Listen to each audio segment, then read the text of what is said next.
Good morning student. मैं शिव कुमार आपका online शिक्षण अधिगम में स्वागत करता हूं। पिछले वीडियो में हमने प्रबंध के क्षेत्र या प्रबंध के क्रियात्मक क्षेत्र के बारे में जाना था।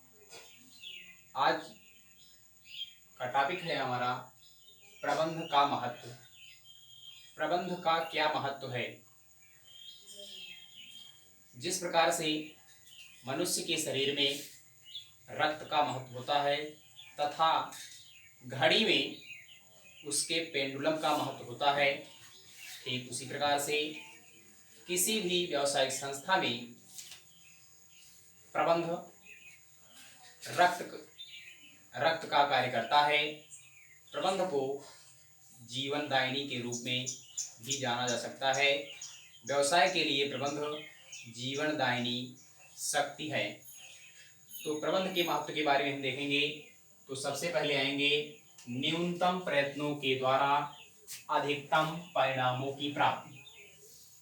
न्यूनतम प्रयत्नों के द्वारा अधिकतम परिणामों की प्राप्ति किस प्रकार से होगी? जैसे मान लेते हैं ये आपकी संस्था है। संस्था में PQRST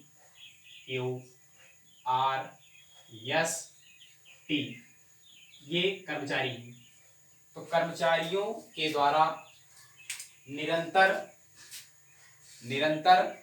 समय के अनुरूप कार्य करते रहना है और अपने काम के प्रति सजगता दर्शाना है, जिससे वे सरल रूप से अपने कार्यों को करें और निश्चित रूप में जो उसका परिणाम प्राप्त होगा, अधिक से अधिक जो उन्होंने प्रयत्न किया है, यदि अनुकूल किया है, समय के अनुसार किया है, तो उसका परिणाम उससे अच्छा ही प्राप्त होगा।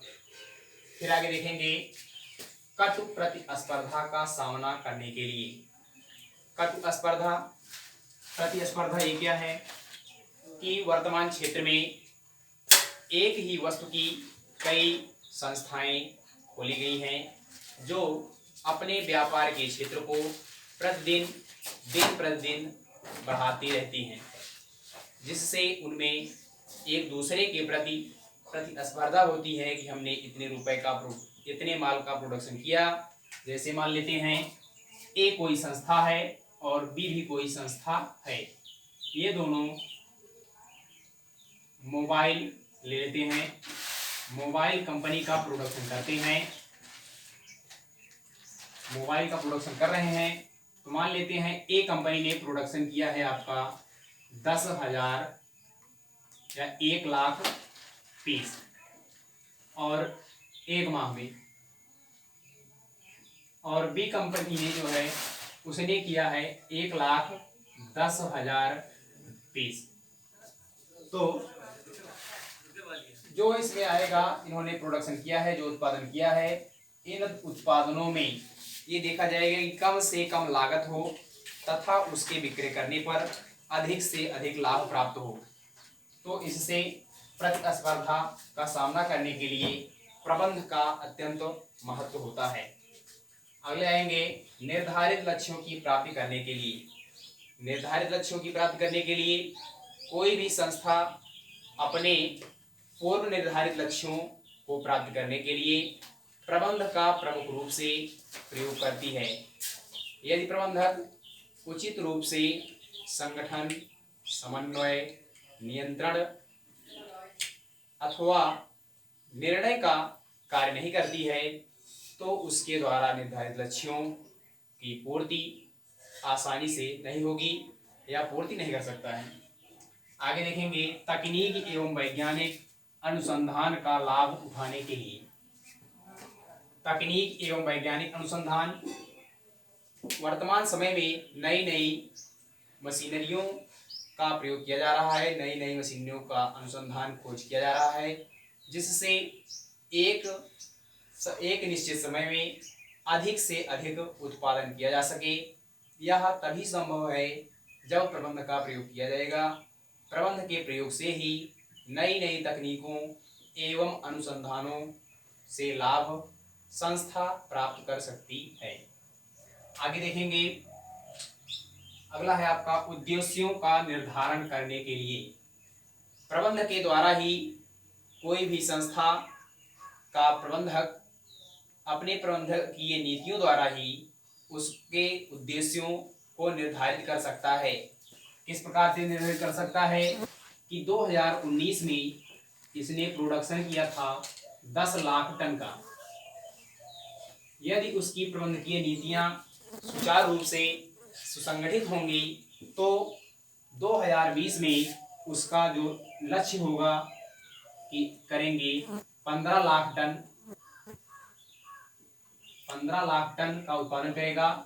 तो प्रबंधकीय नीतियों या प्रबंधक के द्वारा ही यह संभव होगा कि उद्देश्यों जो उसका उद्देश्य है उसका निर्धारण करने में सहायता या सहायक होती है या सहायता मिलती है। आगे देखेंगे नीतियों का निर्धारण करने में सहायक। नीतियों के निर्धारण करने में प्रबंधक किस प्रकार से सहायक है।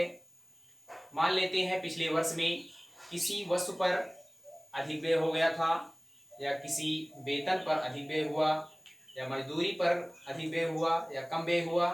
तो कम व्यय हुआ या अधिक व्यय हुआ उन सभी व्ययों का तुलनात्मक अध्ययन करते हैं पिछले वर्षों के व्ययों के आधार पर। यदि व्यय अधिक होगा तो उस व्ययों को कम किया जाएगा। यदि मजदूरी पर कम व्यय किया गया था पिछले वर्ष में तो इस वर्ष अधिक करेंगे।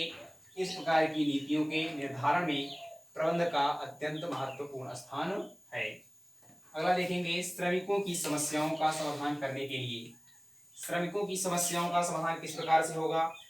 उनको उचित रूप से उनके पारिश्रमिक का भुगतान न हो पाना, उनके द्वारा किए गए अतिरिक्त कार्य का प्रतिफल उचित रूप से प्राप्त न हो पाना। यह तभी प्राप्त हो सकता है जब प्रबंधक के द्वारा उचित प्रबंधकीय नीतियां बनाई जाती हों। अगला है आपका सामाजिक उत्तरदायित्व को पूरा करने के लिए।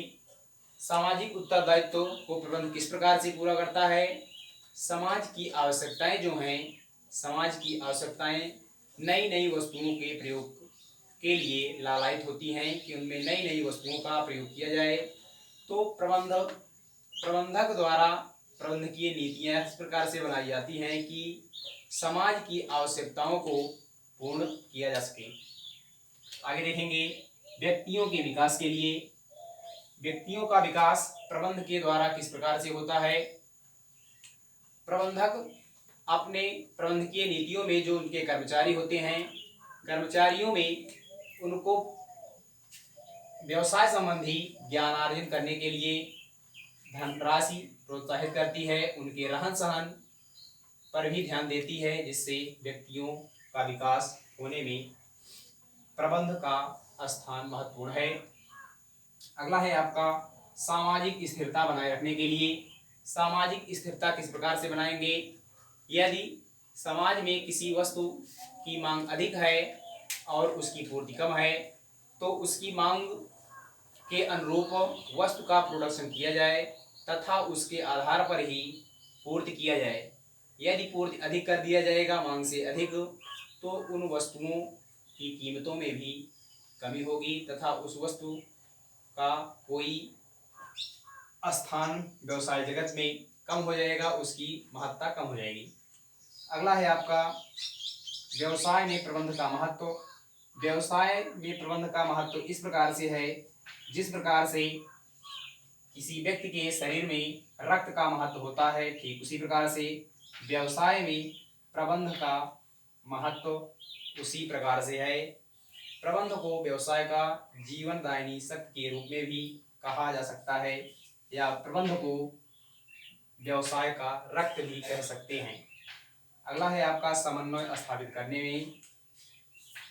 उसके जो कर्मचारी है संस्था के कर्मचारियों में समन्वय प्रबंध के द्वारा ही स्थापित किया जा सकता है, क्योंकि यदि कर्मचारी पूर्व निर्धारित लक्ष्यों की पूर्ति के लिए सुसंगठित एकत्रित नहीं होंगे, एक दूसरे में समन्वय की भावना नहीं होगी तो निर्धारित लक्ष्यों की पूर्ति नहीं किया जा सकता है।